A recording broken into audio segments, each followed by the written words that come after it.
అందరికీ నమస్కారం అండి. రత్నభాస్కర్ ఛానల్కి మీ అందరికీ స్వాగతం. మాటామంతి కార్యక్రమానికి స్వాగతం.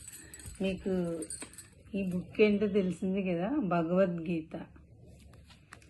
ఇది గీతను భగవద్గీత అని చెప్పి ఎలా వచ్చిందంటే పేరు, భగవంతుడైన శ్రీకృష్ణుడు గానం చేసినటువంటి ఇది కాబట్టి ఇది భగవద్గీత అయిందనమాట. ఇది కురుక్షేత్రంలో అర్జునుడికి కృష్ణుడు ఉపదేశించినటువంటి గీత అన్నమాట. ఈ గీత మనం ఒక 5 వాక్యాల్లో చెప్పుకుందాం. ఏంటంటే ఫస్ట్, అయ్యిందేదో అయ్యింది, అంతా మన మంచిగా జరిగిందని అనుకోడు. నువ్వు ఏం తెచ్చావని పోయిందని బాధపడుతున్నావు, అది నెక్స్ట్.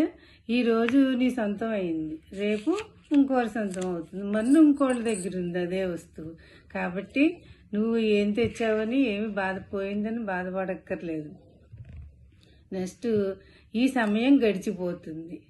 అంటే ఏంటి, పరివర్తన సహజం కాబట్టి పరిస్థితి ఎలా ఉన్నా కానీ మనం దాన్ని యాక్సెప్ట్ చేసి మనం దానికి అనుగుణంగా నడుచుకుని ధైర్యంగా ఉండాలి. నెక్స్ట్ ఏంటంటే, మూడోది కర్మ చేయడం. మన పని మనం చేయాలి, ఎలా ఉన్నా సరే మన పనిని మనం చాలా అంకిత భావంతో చేసినప్పుడు మనం మంచి కర్మ చేస్తే మంచి ఫలితం వస్తుంది, చెడ్డ కర్మ చేస్తే చెడ్డ ఫలితం వస్తుంది. ఈ కర్మలన్నీ అనుభవించడానికే మనం జన్మ తీసుకోవడం జరుగుతుంది. ఇదే మన యొక్క హిందూ సనాతన ధర్మం చెప్తోంది. 4వ పాయింట్ ఏంటంటే, భగవంతుడిని నమ్మి ధర్మాన్ని ఆచరించినప్పుడు మనకు అంతా మంచి జరుగుతుంది. అదేవిధంగా పాండవులు ఏంటి, భగవంతుడైన శ్రీకృష్ణుని నమ్మి వాళ్ళు నమ్మారు కాబట్టి వాళ్ళు ఎందుండి వాళ్ళకి సహాయంగా ఉన్నాడు దేవుడు. అందుకే వాళ్ళు విజయాన్ని సాధించారు. ఇంకో 5వ విషయం ఏంటంటే, మనం కష్టంలోనూ సుఖంలోనూ కూడా భగవంతుడిని స్మరిస్తూ ఉండాలి.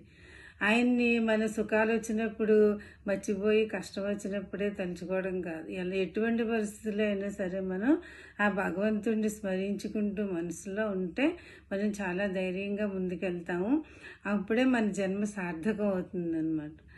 ఈ విధంగా గీత మన ప్రతి జీవితంలోనూ కూడా అది మనకి ప్రతి సమయంలోనూ మనకి సహాయపడి మనల్ని ముందుకు తీసుకెళ్తుంది. ఆ విధంగా మీరు గీతని అనుసరించవలసిందని కోరుకుంటున్నాను. Thank you.